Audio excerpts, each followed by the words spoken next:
তোলাবাজির অভিযোগে গ্রেপ্তার করা হলো কাউন্সিলর বিভাস মুখোপাধ্যায়কে ওরফে মনু। এলাকার মানুষ বিক্ষোভে ফেটে পড়েন। বুধবার রাতে গড়িয়ার রুবি সংলগ্ন বাইপাসের একটি হোটেল থেকে বিভাস মুখোপাধ্যায়কে গ্রেপ্তার করে নরেন্দ্রপুর থানার পুলিশ আধিকারিকরা। আপনারা দেখছেন ইতিমধ্যেই নরেন্দ্রপুর থানা থেকে বিভাস মুখোপাধ্যায়কে নিয়ে তার ঘর এবং অফিসে তল্লাশি করার জন্য পুলিশের টিম রওনা দিচ্ছে বিভাস মুখোপাধ্যায়ের বাড়িতে। সেই ছবি আপনারা দেখছেন বেঙ্গল টুডের পর্দায়। এবং এই তল্লাশি অভিযানের নেতৃত্ব দেন নরেন্দ্রপুর থানার আইসি প্রসেনজিৎ বিষ্ণু। নরেন্দ্রপুর থানার পুলিশ আধিকারিক জয়দেব দাসের নেতৃত্বে একটি বিরাট বড় টিম তার বাড়িতে এবং অফিসে বিভিন্ন জায়গায় তল্লাশি চালান। দেখছেন পৌরপিতা 4 নম্বর ওয়ার্ড বিভাস মুখার্জির নেম প্লেট তার বাড়িতে রয়েছে।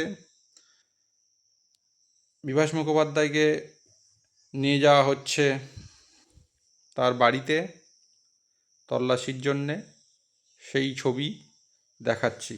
এবং উল্লেখ্য বলে রাখি, এই যে বিভাস মুখোপাধ্যায় কেন গ্রেপ্তার হলেন এটা আমাদের জানা উচিত। পূর্বতন সরকারের আমলে এই বিভাস মুখোপাধ্যায়ের নামে একাধিক অভিযোগ রয়েছে নরেন্দ্রপুর থানায়। কি অভিযোগ? যে এলাকাতে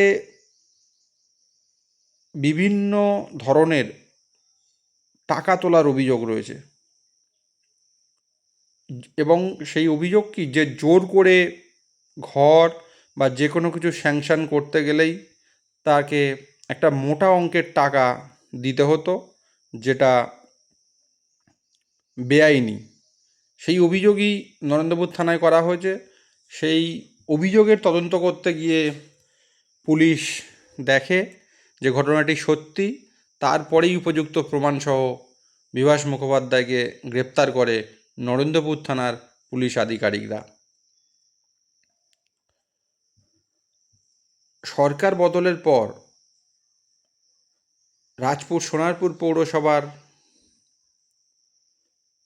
ইতিমধ্যেই 3 জন কাউন্সিলরকে গ্রেপ্তার করা হয়।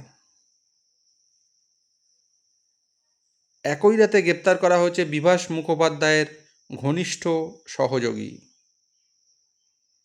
এই ঘনিষ্ঠ সহযোগী পাপাই তার নাম। পাপাই এই বিভাস মুখোপাধ্যায়ের সমস্ত তোলাবাজির টাকা পয়সাটা ইনকাম করতো বলেই এলাকার মানুষ এবং পুলিশ সূত্রে আমরা জানতে পারছি। 2 অভিযুক্তকে পুলিশ গ্রেপ্তার করার পর তাদের কাছ থেকে আরও তথ্য সংগ্রহ করার চেষ্টা চালাচ্ছে। এখন আমরা দেখে নিই যে এলাকার উত্তেজিত জনতা কি বলছেন এই বিভাস মুখোপাধ্যায়কে নিয়ে। সেই চিত্রই একটু বেঙ্গল টুডের দর্শকদের আমরা দেখাবো। চোর চোর চোরকে ধরে নিয়ে গেছে, চোর 3 নম্বরের চোর। চুরি করেছে প্রচুর টাকা, তোলাবাজি করেছে। তল্লাশি করে তার বাড়ির থেকে নরেন্দ্রপুর থানার পুলিশ আধিকারিকরা বিভাস মুখোপাধ্যায়কে নিয়ে বেরিয়ে আসছেন। ইতিমধ্যেই সেই ছবি দেখাচ্ছি। প্রসেনজিৎ বিষ্ণু নেতৃত্ব দিচ্ছেন, পিছনেই দাঁড়িয়ে রয়েছেন। সেই ছবি আমরা দেখালাম। এই চোরকে সারা জীবন ছাড়বেন না স্যার, অনুরোধ। এই চোর আরো এসে আবার ডিম পারবে। ওর সঙ্গে সবাইকে অ্যারেস্ট করতে হবে। ওর সঙ্গে সবাই মিলে বান্ধবীদের চুরি করবেন, ওর সবাইকে অ্যারেস্ট করতে হবে। বান্ধবী মানে বান্ধবী আছে 4-5টা, সারদা বললিতে 4-5টা বান্ধবী আছে। এখানে যাওয়া আসা করতো, যাওয়া আসা করতো এই বাড়িতে? হ্যাঁ, গার্লফ্রেন্ড আছে ওর। নাম কি আপনার? মধু চক্রান্ত চলায়। নাম কি আপনার? আপনার নাম কি? নরেন্দ্রপুর থানার আধিকারিকরা গভীর রাতে বিভাস মুখোপাধ্যায়কে নিয়ে তল্লাশি অভিযান সেরে আপনারা দেখছেন নরেন্দ্রপুর থানাতে ঢোকাচ্ছে। বিভাস মুখোপাধ্যায় একেবারে ছুটে চলে যাচ্ছে। দেখুন, ডিম দিয়ে বিভাস মুখোপাধ্যায়ের পিঠে ঠিক মারা হলো বিক্ষুব্ধ জনতা এই কাজ করলেন। যে বিভাস মুখোপাধ্যায় 4 নম্বর ওয়ার্ডের কাউন্সিলর, তার গায়ে একেবারে ডিম দিয়ে ছুঁড়ে মারলেন উত্তপ্ত জনতা। নরেন্দ্রপুর থানা